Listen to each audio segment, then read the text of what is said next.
it is that God is saying to us when we know that we are truly Bible believers. When we know that God truly speaks to us. And guess what? So many times we walk around needing somebody to give us a second word. I just need confirmation. Pastor, I just need confirmation. But God gave us the best confirmation. Because when he said it to you the first time, and then you go back and you read it, that's your best confirmation right there. So if nobody else comes back and say, guess what? You know what, Sister Jackie, the Lord really told you that. Then you just need to know within yourself that God gave me the best confirmation. Amen. So I just want to look back at the text. For during this time, Joseph was taken through a true test of love, a test of resilience, a true test of forgiveness. For it was his brothers that set him up for greatness. And although being sold into slavery does not feel like a great place of greatness, Joseph was placed in a posture of prayer. He was placed in a posture, in a position of exposure. Because in the midst of this rough season in his life, Joseph held on to his faith. He held on to his prayer life. And God was with Joseph all the way. And I come to let somebody know that this place might not be the one of comfort, but position yourself in a posture of prayer. Hold on to your faith and watch God do the elevation.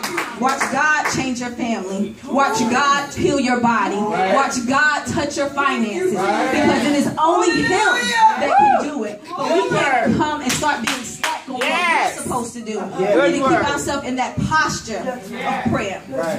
Amen.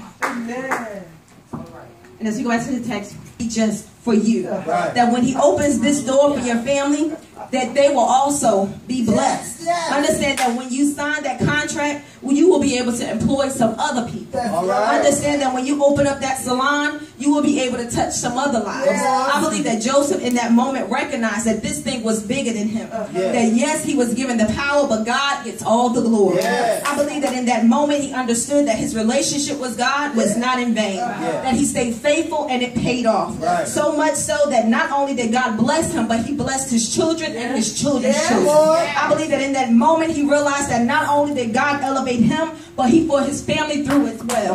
I don't care what it looks like. I don't care how people may act. I understand that at some point people might get funny, but when God blesses you, He's going to bless everyone around you. The blessing is going to be attached and connected to your life. And God is looking to see how you're going to respond. He's looking to see if you're going to walk around bitter or if you're going to walk around better. He's looking to see if you can trust you through the process.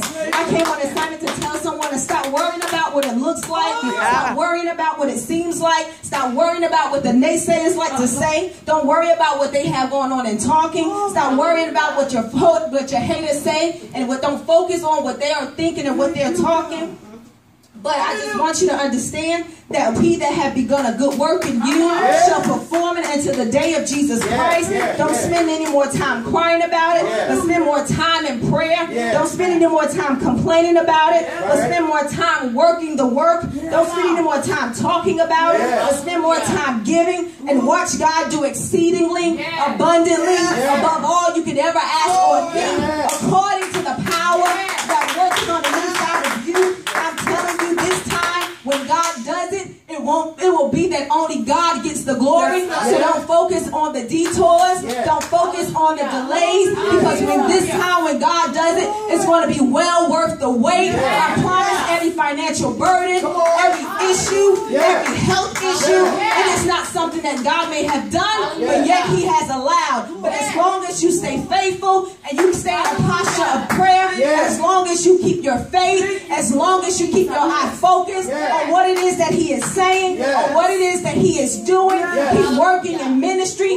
keep laboring in ministry, keep standing by your pastor, keep standing by your first lady, even when sometimes it gets tired, you hold them up, and I promise God will send somebody to hold you up. You stay faithful, and God will do the work in you. So don't spend time worrying about the delays. Don't spend time worrying about no detours, because when God is done, hallelujah, when God is done, when He's done with you, everybody will know it was nothing but God. And guess what? I may have said something about you, Shaniqua, but because of you staying faithful, He even blessed me. And it's hard to beat somebody down that you done got blessed because they stayed faithful. It's hard to talk about you anymore. After a while, all I want want to do is say, how do I get there? Yeah. First Lady, how can I get to that point? That's it.